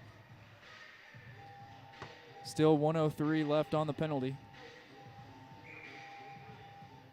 Not to jinx anything, but the Hoosier penalty kill is holding strong, and while it stinks that they're down by this much on these penalty kills, it proves to the strength of their defense in this aspect of the game at least. Indiana putting some pressure on now with Brandenburg as he wins the puck, but Chambers gets muscled away. Now Michigan State coming the other way. Backhand shot, and he fakes it and goes behind the net. Now a centering pass finds the stick of Murphy, and they're forced to clear. Quick line change for this Indiana penalty kill. Jeremy and McDonald back out there, the two speed demons on this Indiana team.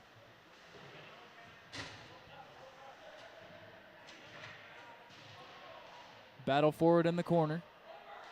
We're now down to the final 10 seconds of the penalty. They're going to get a shot here. It's sent on net, and over it goes with 7 seconds left on the kill for Indiana. If they can win this faceoff, it looks like they're going to get out of it. And that's a big deal for them. I mean, granted, they still need to do some catch-up, but getting out of these penalty kills unscathed is a win in itself if you're looking for one in this kind of game.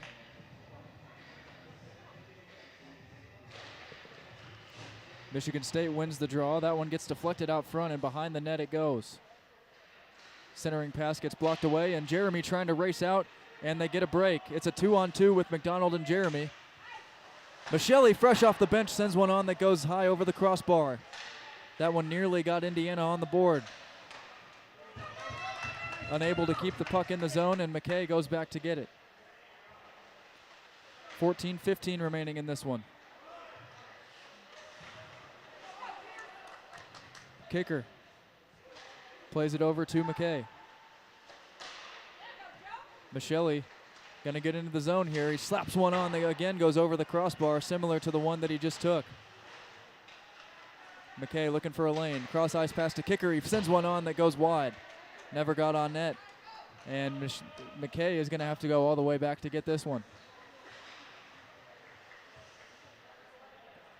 Indiana just hasn't gotten nearly as many quality shots as you would hope for, and it shows why they still have a 0 in the score column with 13.5 minutes left.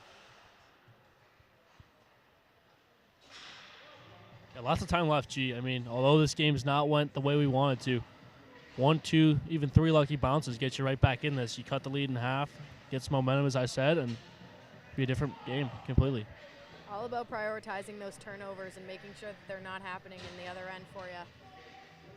And that comes with a lot of discipline, not physically, but mentally as well, and making sure that you are where you're supposed to be. Michigan State able to gain possession off the face-off, but the puck is kept in by Knoll and then whacked back out. Tinos Raftis chases it down, but this is going to be an icing. So we'll go right back to the other side.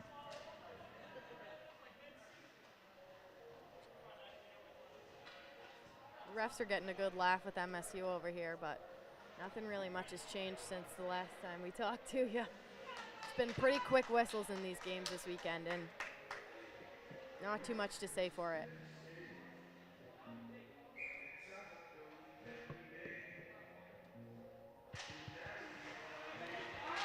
Michigan State wins the face-off, and they're able to exit the zone. Schwartz whiffed on that one, and coming away with the puck is Raftis. Raftis sends one on that gets blocked away. Never even reached Klingbeil. And Goodfellow lets that one get past him. This is going to be a breakaway if they can catch up to it, but it goes all the way behind the net, fortunately for Indiana. Centering pass to nobody. A ripper sent on that got blocked by O'Flaherty and out of play. Near chaos for the Indiana defense as Goodfellow let that puck slide past him. Yeah, one wrong flap in that stick on that shot, and that puck's in the net, and nothing Sammy B can do about that one, but it's all about that middle lane in the zone. You get a clear shot besides that stick, and thank God for that stick. Goodfellow goes across to Timmons. DiLorenzo looking for an opening. He gets sandwiched against the boards, but gets the puck out of there.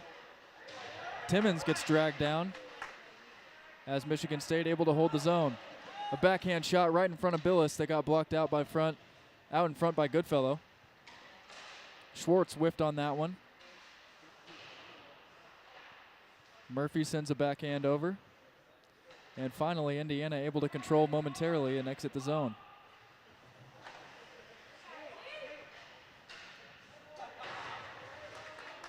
Billis will play that puck back to Timmons, as both sides get some fresh legs.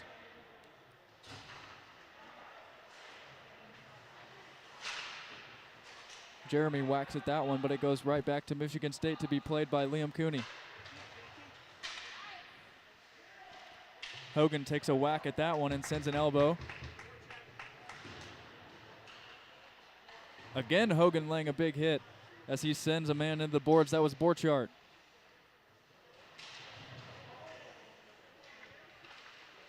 Hogan throwing some bodies now as he's really taking out his frustrations, it appears, but so far it's working. Goodfellow did a nice job eliminating that rebound opportunity off Billis, but the Spartans still with possession. Wrap around from behind goes Sweek, but he gets dragged down by Goodfellow, who's playing with no stick now.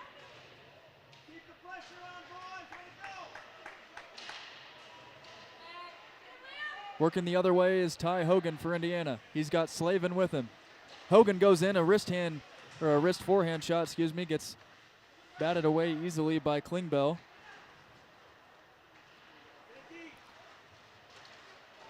And now working back the other way is Miles Smith. 10:52 remaining in period number 3 here from East Lansing. Indiana still trailing 4-0. They give it away at center ice. Kicker in pursuit. He's going to backhand one over that eludes McKay.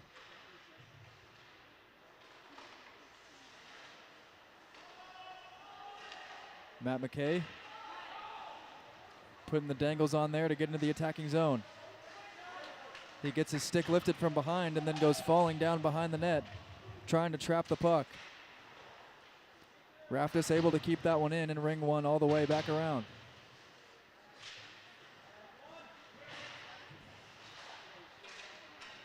And this is going to be another icing against Michigan State, as we'll have a face-off back where we started.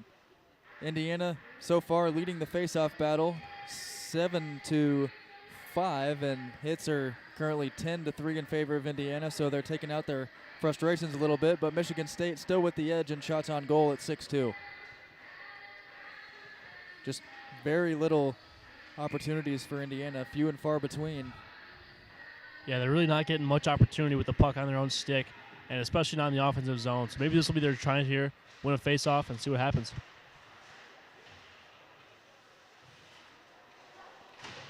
Simoneau whacks at that one. Centering pass that just missed finding Timmons. Spartans did a good job of cutting that one off.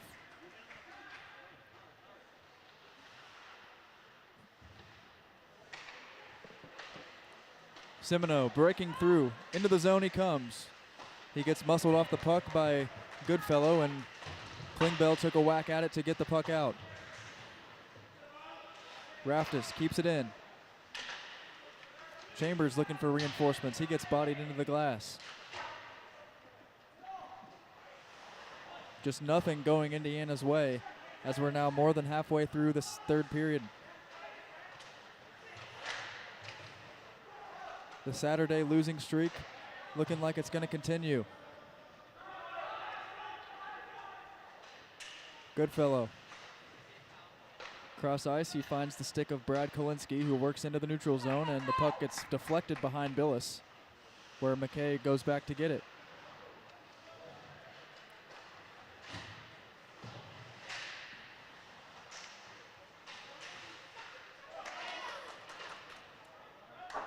That one hits high off the glass, nearly going out of play, where Raftis goes back, and now we've got a Hoosier down.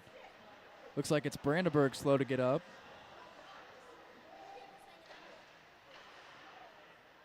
As he's gingerly skating, trying to get to the bench. But play continues.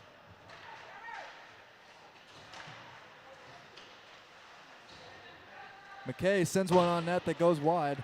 That's the closest Indiana's been in quite some time to getting a goal.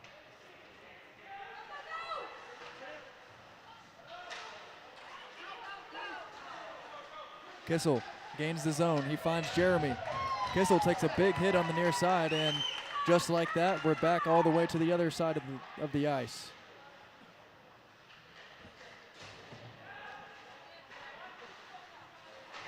Offenbach used his body a little bit to try to gain possession, but nonetheless, it goes back to Jeremy. Slavin backhand pass gets cut off by Ben Burns. Here's a slapper sent on by Schwartz that never reached Billis. Burns sends one on net that gets deflected out front and goes wide. Offenbach off the boards. He tried finding Slavin, but that one's going to go all the way down for an icing. 7:21 remaining.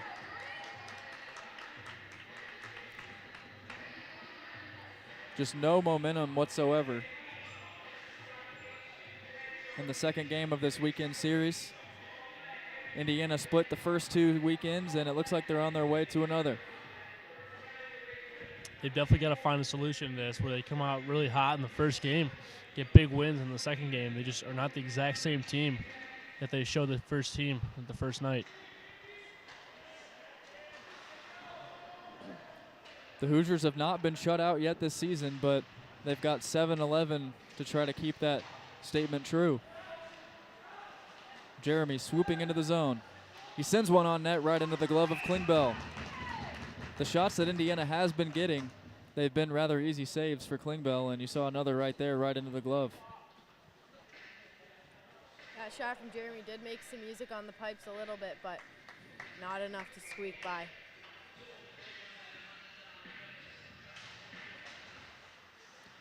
Indiana wins the face-off with O'Flaherty.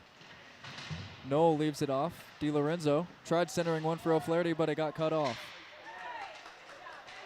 Now coming the other way for Michigan State is Borchardt. Bodies collide on the boards. And a centering pass shot blocked by Billis. That one was off the stick of Kyle Switzer.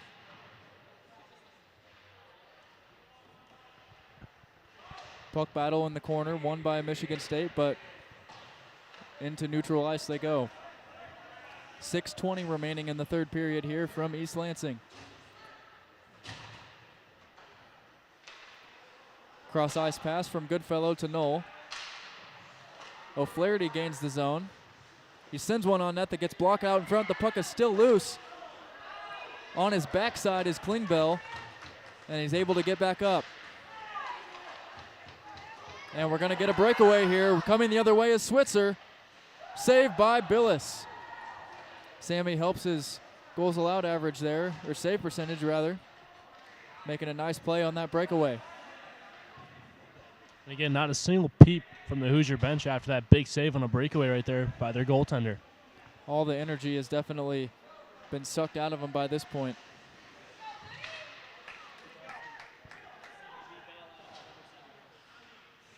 5.5 to go. Hogan finds Kissel. Kissel sends one on that never reached the net. Another shot that goes wide for Indiana.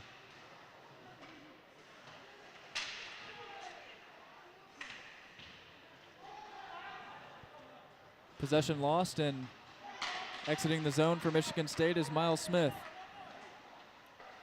Backhander right into the glove of Sammy Billis as it appeared, I was expecting a pass there, and it appeared Sammy was too momentarily, but it went right into his glove. You can tell on both of those two plays where the redirection comes from turnovers, that they're trying to get pucks on net, but they're just getting picked off, and there's not much you can do about that with the good intention.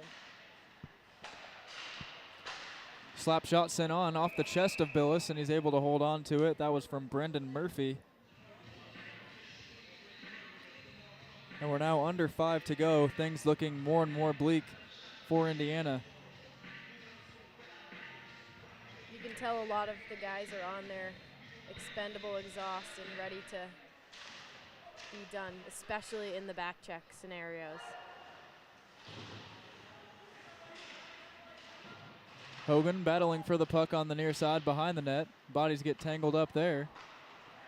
And coming away with the puck is Kissel. Kissel sends one on that gets blocked out front. Raftis is down there as well.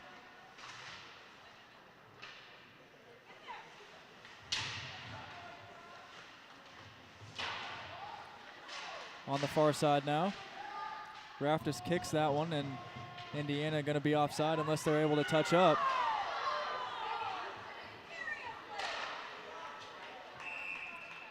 Timmons might have got away with a cross-check to the head there as some members of the crowd saw it, but the officials didn't.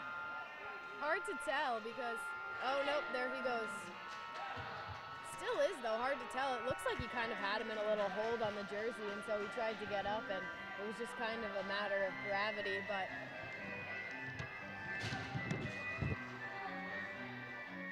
looks like Griff's having a little fun with it over there, so. So back to the kill for Indiana with 4:11 remaining.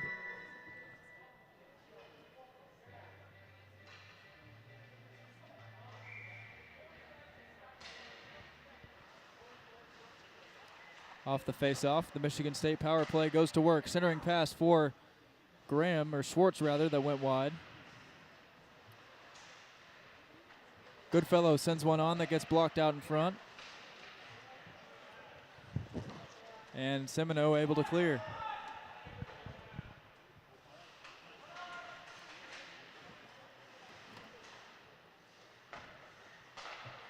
Things are not looking good for Indiana right now. And if they can't get something going in the final two.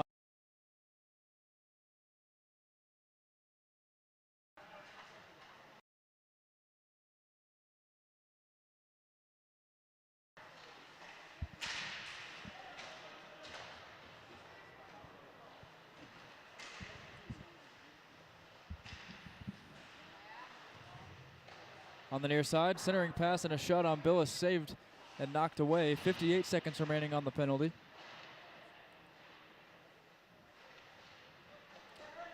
Schwartz sends one across to Sweek.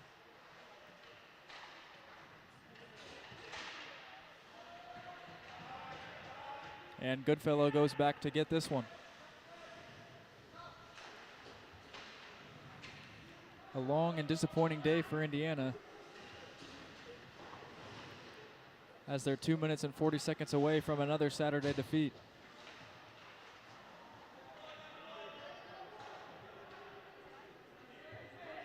Raftis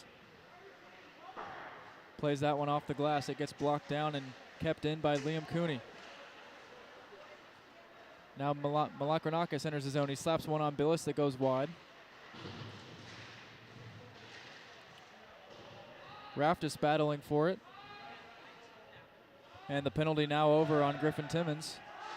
Back to even strength we go. Billis standing up, able to make the save on that play with 2:03 remaining. Michigan State now up to 11 shots on goal in the period, just 5 for Indiana. The Hoosiers have taken control in the hits department, but that's not going to win you games.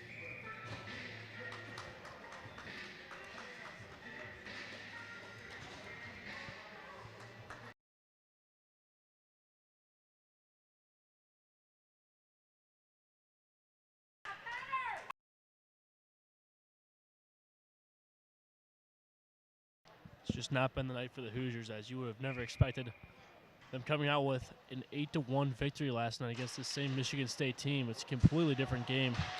Centering pass out in front of Billis. He makes a couple saves on that one, keeping the deficit at 4. Kicker plays that one off the boards. It's taken in by DiLorenzo. D'Lo with a shot. That one goes wide again. Not even on net for Indiana. O'Flaherty tried dragging that one to the slot, but he loses possession.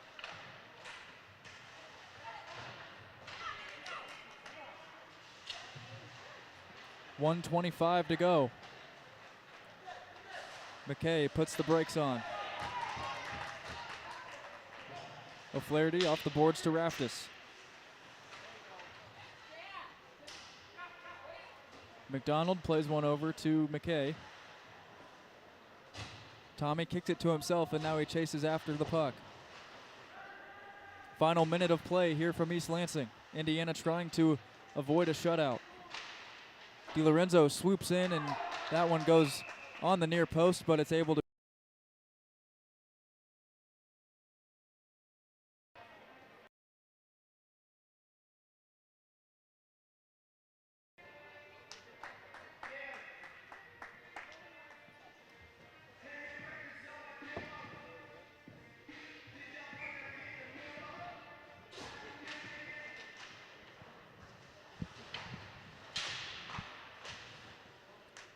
Klingbeil makes another save right there with 46 seconds to go.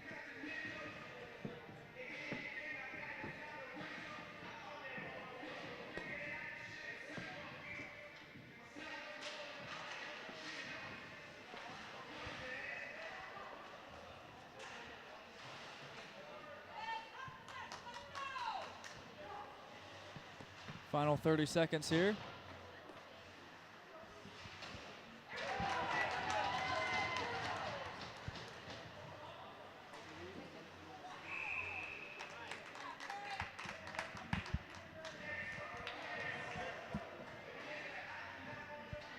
The Hoosiers will have one more opportunity here.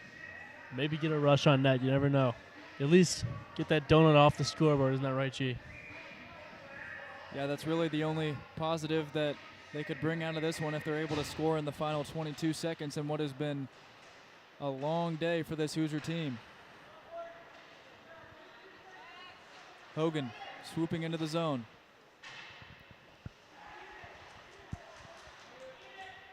Seven seconds to go. Kicker unable to keep the puck in, and that's going to do it.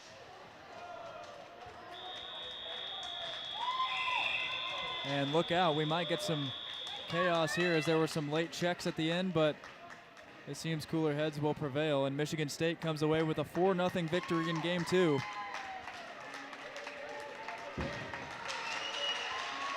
So Indiana splits another weekend series. and their record will now stand at 3-3 on the season. 3-0 on Friday, 0-3 on Saturday.